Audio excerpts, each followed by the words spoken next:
Welcome to my presentation on creating a comprehensive diversity and inclusion plan for Walgreens. Over the next several minutes, I will outline the importance of workplace diversity, explore its benefits and challenges, and propose actionable strategies for fostering an inclusive environment. I am Michael Lambert, and this is for my Globalization and Diversity class at the University of Maine at Presque Isle. And today's date is January 22nd, 2025. For this presentation's agenda, we're going to begin with an introduction to workplace diversity. We're going to look at the benefits of diversity. We're going to consider the challenges to implementation. We're going to take an analysis of Walgreens from their 2012 structure. I'm going to propose diversity strategies to you, and we're going to measure the success. Without further ado, introduction to workplace diversity. Diversity means recognizing and valuing differences among people, including their backgrounds, abilities, and experiences. Embracing diversity not only strengthens the organization, but also aligns with ethical and business imperatives. And I'm sure some of you are asking, why does diversity matter? Well, workplace diversity matters because it creates a workforce that mirrors the communities we serve. It also fosters creativity, improves employee satisfaction, and strengthens customer relationships. So, what are some benefits of diversity? Our first benefit is enhanced creativity and innovation. Diverse teams enhance creativity by combining different perspectives. Research shows that when team members feel included, their innovative potential is fully realized. On to our second benefit, a broader market reach. A diverse workforce helps businesses reach broader markets. Multicultural teams can design marketing campaigns that resonate across different demographics. And for our last benefit, improved employee engagement. Inclusive workplaces lead to higher employee engagement. When employees feel valued and respected, they are more likely to remain committed and contribute meaningfully.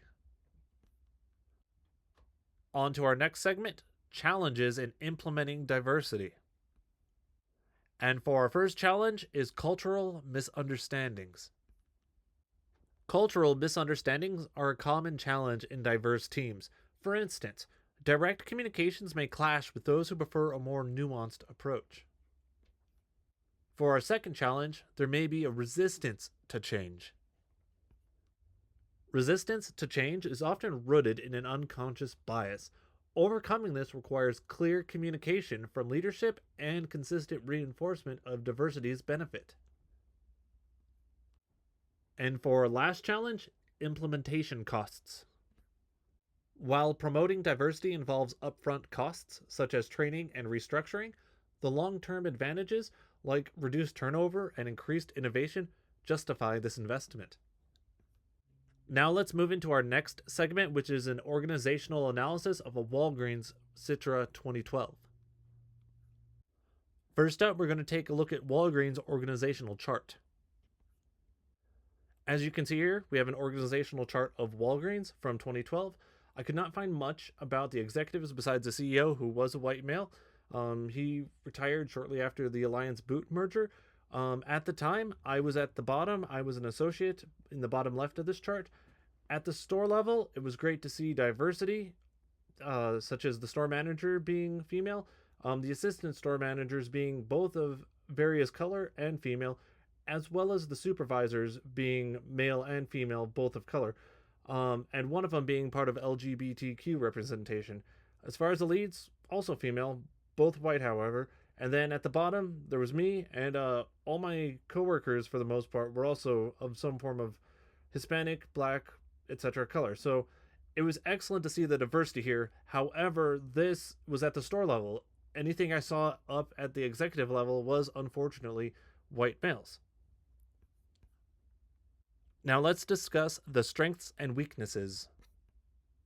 First of all, Walgreens demonstrated diversity in middle management and associate roles. There was a significant lack of representation at the leadership level, more so the executive level. The strategies that I propose are We have to get leadership to commit. If leaders can commit and set the tone for inclusivity by mentoring diverse talent and setting measurable goals, leaders can foster an equitable workforce. Which leads me into fostering inclusive climates. If we create a culture of inclusion that involves anti discrimination policies and celebrating diversity, these actions can foster trust and belonging. We can do so by integrating cultural intelligence training. Cultural intelligence training equips employees to navigate differences effectively, promoting better teamwork and understanding. Now it is time for us to measure our success. And we will be measuring using metrics for our success. Metrics like employee retention and satisfaction, as well as leadership diversity, help measure the effectiveness of diversity initiatives.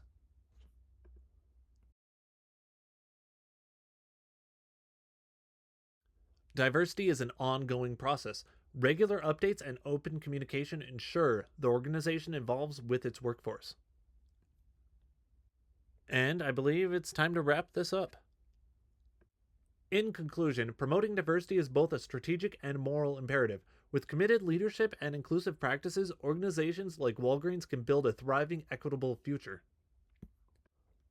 Thank you for joining me today. I look forward to discussing how we can implement this diversity plan together.